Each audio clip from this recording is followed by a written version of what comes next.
Right, so refurbished iPhone 12s have become super cheap.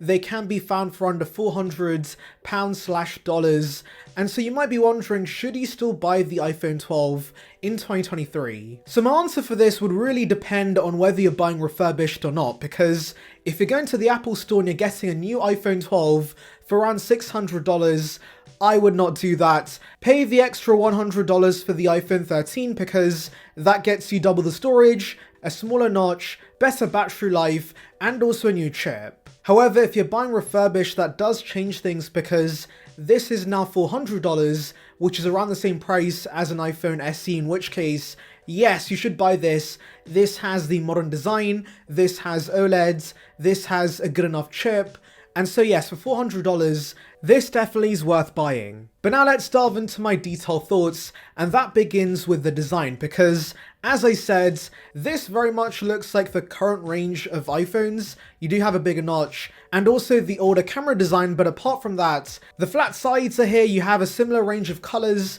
And so yes, for those wanting a modern-ish iPhone, the iPhone 12 does fill that quota. However, I will say this blue is one of the worst blues Apple's ever released. I do prefer the lighter shades we have with the 13 and the 14, but thankfully the rest of the colors are much nicer. And by the way, would like to remind you guys, like this video and subscribe for more content like this, it would be appreciated. Now moving on to the display, this has a very similar panel to the latest iPhones because it's 6.1 inches, it's OLEDs, it's got 460 ppi, and yeah, basically apart from the notch and the slightly low brightness, this offers a near similar experience to the regular iPhone 14s. So that is to say the display is very good. I've had no issues, it's still a joy to use. The bezels are thankfully still pretty thin, and yes, I do like the display on this. Yes, it does not have 60Hz, but that's not a massive issue for the price. And so yeah, the display on this is very good. Another aspect that matches the newer iPhones is IP68 support. So yes, you can spill water on this, and you should be fine for the most part. Now moving to performance, this has a slightly older A14 inside, and also 4 gigs of RAM, which is slightly less than newer iPhones with 6 gigs. But again, if I'm being honest guys, for day-to-day use, this is completely fine. I was using this for social media and of course, light gaming, and it handled everything with absolutely zero issues. I will say the phone does get a little hot compared to newer iPhones when playing more intensive games, but apart from that, as one expects, the performance is still very good.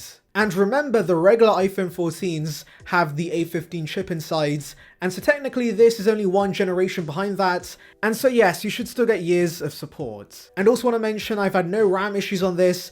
I personally found 4 gigs plenty for iPhones, and so while 6 gigs is nice, this still is perfectly fine for most. Now moving to the cameras on this, again guys, this offers a very similar camera experience to newer iPhones. You have a similar wide and ultra wide layout, and fun fact, this same ultra-wide's on the iPhone 14. And that's actually not great news because this is a very soft ultra-wide that has no macro support, and so I do miss the ultra-wide we have with the Pro models, but again, for the price of this phone, I can forgive the slightly worse ultra-wide.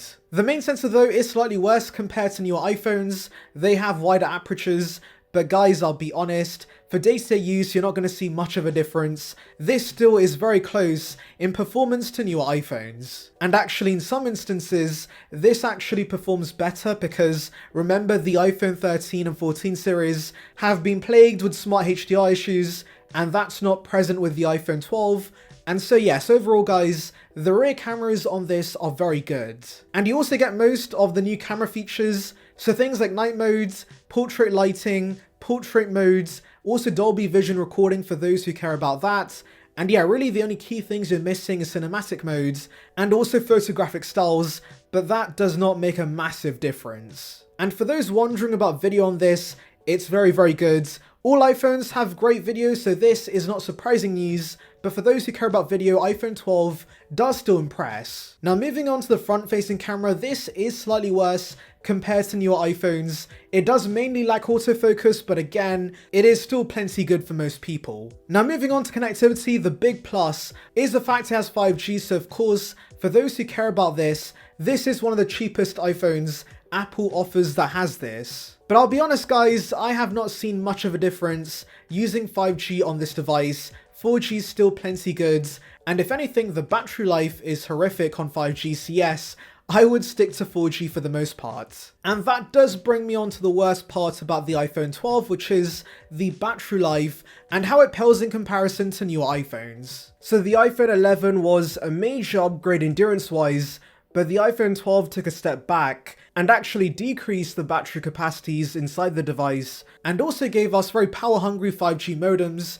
And so yes, as a result, while the battery life is good, it does pale in comparison to newer iPhones. So if you do have a brand new battery inside, you should be getting 5 or 6 hours of screen on time, which is perfectly fine for most consumers. But of course, with a refurbished or used device, the battery would have degraded, and so using this phone with around 90% battery health is kind of a struggle for me because I am a power user, so I would appreciate the much better battery life newer iPhones have. Now again, if you're not a power user, this phone should be fine, even with the battery degraded.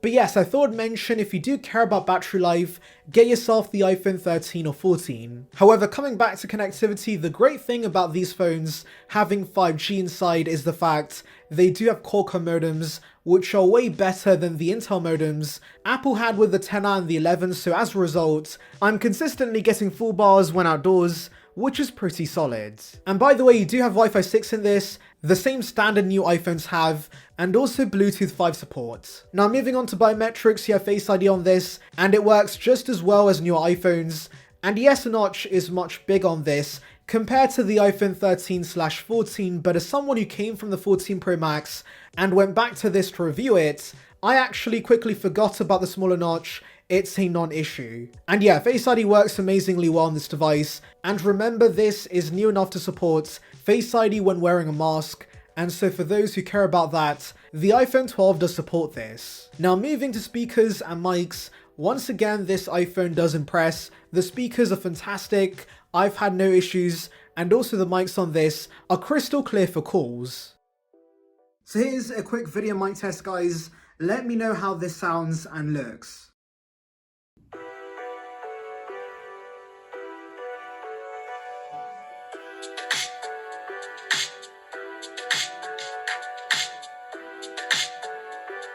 And I think that's about it for the iPhone 12 review. Now of course, make sure when buying refurbished, you check if the device does have original parts. Thankfully, Apple does give you alerts on the device if this is the case. And yeah, it's not worth buying a device with third-party parts because Apple is going to restrict certain features on the device, and that would be a big issue. Also want to remind you guys, the iPhone 12 is the last regular iPhone that came with 64 gigs of base storage, which yes, might not be enough for most consumers. Now thankfully it's not that much more to get 128 gigs of storage, so yes, make sure you buy enough storage because remember iPhones don't have expandable storage, and so you could be stuck with 64 gigs. However, if you're unsure, I will say 64 gigs is still borderline enough for most, especially if you're using cloud storage. But ultimately, if you can stretch your budget and get yourself more storage, you will appreciate that in the long term. And by the way, for those wondering how's the durability with the iPhone 12 after nearly 3 years of use,